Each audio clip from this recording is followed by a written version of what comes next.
Parrot's newest minidrone takes the sting and expense out of learning to fly a racing drone.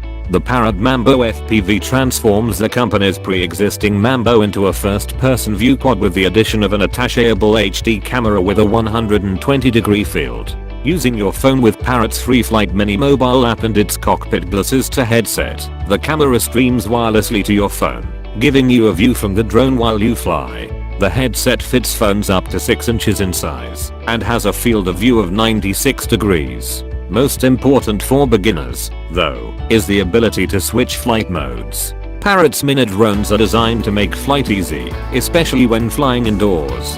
However, its autopilot technologies are not something you really want when racing.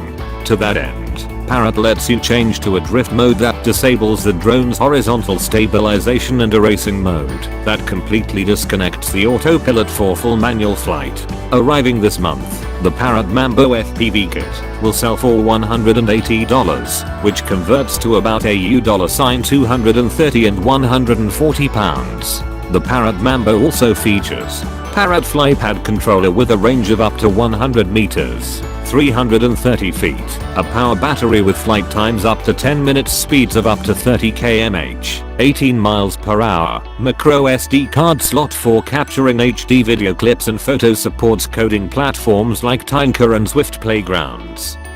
Designed to teach STEM skills to kids,